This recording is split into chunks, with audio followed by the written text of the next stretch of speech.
The Mid-America Dorper Sheep show just closed with sales reaching nearly $1 million, with the top-selling Dorper ewe going for $20,000 and the top-selling ram $12,800. This is what we would haul sheep home in 2021, and this is what we haul sheep home in 2022.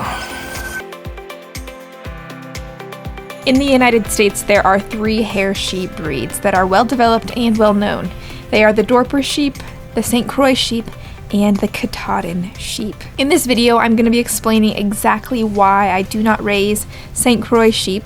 In fact, I raise Dorper Sheep, in spite of the fact that St. Croix would be a better fit for my climate. Out of the 3 breeds I just mentioned, the St. Croix boasts the highest level of parasite resistance, and the Dorper the very lowest. And so as someone in a high rainfall area, 47 inches plus on an average year, it would be presumable that I would choose a breed that struggles the very least with parasites. But there are 2 major reasons as to why the St. Croix sheep does not fit my goals. But first off, what are my goals? And my goals are to take my grass resource and convert it into a highly desirable finished product. I am raising pure Dorper stock with an emphasis on a high-yielding carcass. And carcass yield refers to basically the meat that comes off the animal at the end of the day. Which brings me to the first reason why I do not raise St. Croix sheep here on my farm.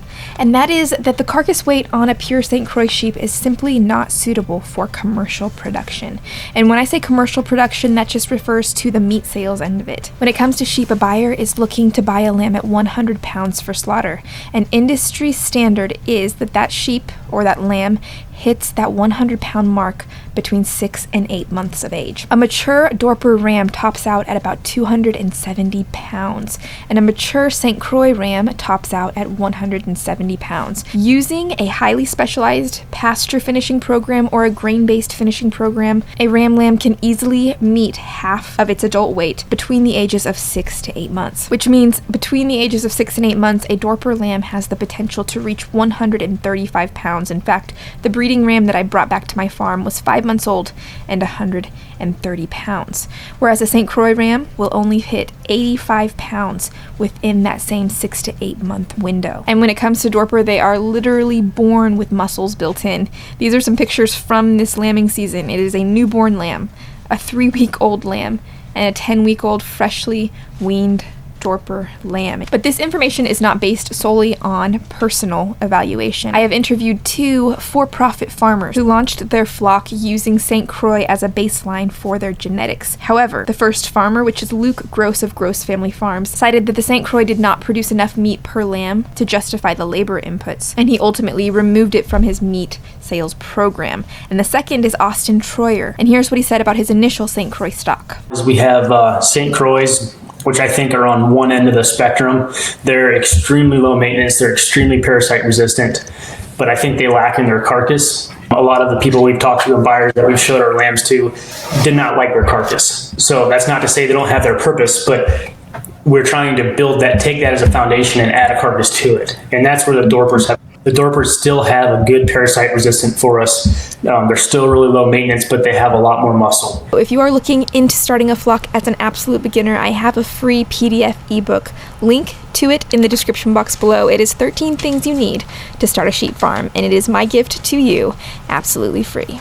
But to transition into the second reason why I chose Dorper sheep over St. Croix sheep, and that is desirability. In fact, the Mid-America Dorper Sheep show hit sales of nearly 1 million, with the top-selling ewe going for $20,000 and the top-selling ram going for $12,800. And this level of notoriety makes the Dorper sheep incredibly marketable. And marketability when it comes to anything, whether you're talking about sheep or shoes or clothes, makes it a much easier sell than the next guy. And to approach this from strictly a numbers perspective, 7 out of 10 farmers are going to be selling their product their sheep based on live weight. So essentially, if you have 37% less live weight for every animal you're carrying on your farm, you have 37% less income at the end of the day. And this is really not to beat up on the St. Croix as a breed. It's really an excellent option for a homesteader, a first-time sheep farmer who may not have a huge education on parasite management. It's going to give you possibly a wider margin for error before you start losing animals to worms. But to flip this really quick, time is money.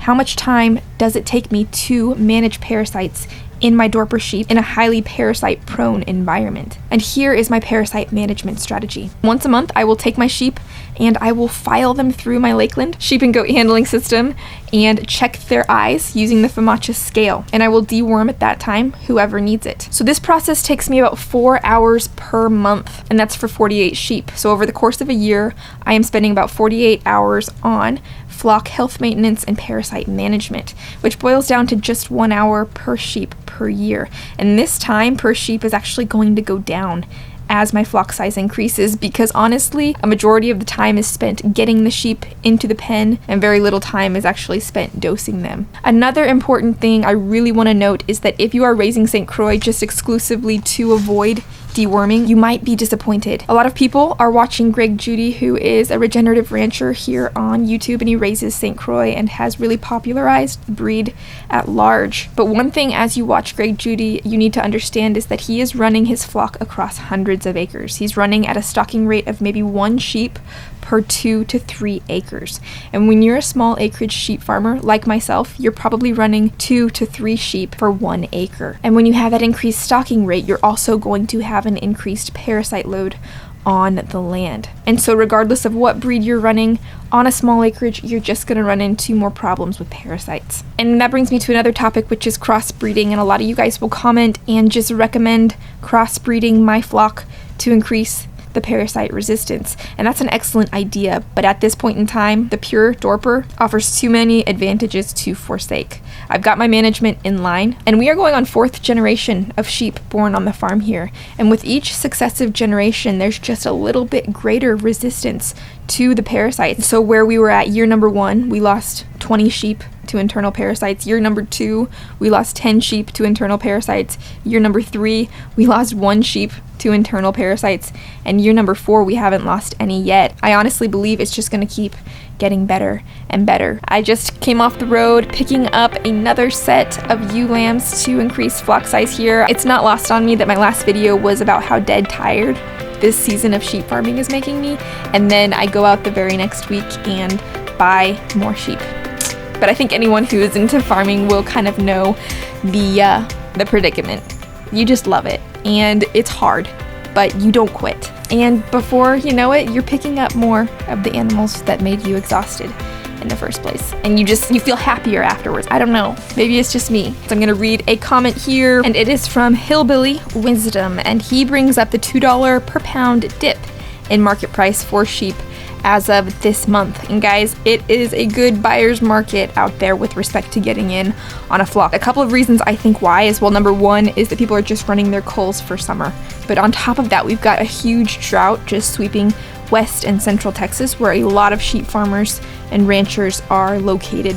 But guys, next video up, I am so excited because my 3 beef steers, which were the very first animal I ever purchased besides my hamster when I was 10, came back from the processor, and I was so excited and am so excited to walk you through that whole process of how I raised over 1,000 pounds of grass-fed beef as an absolute beginner.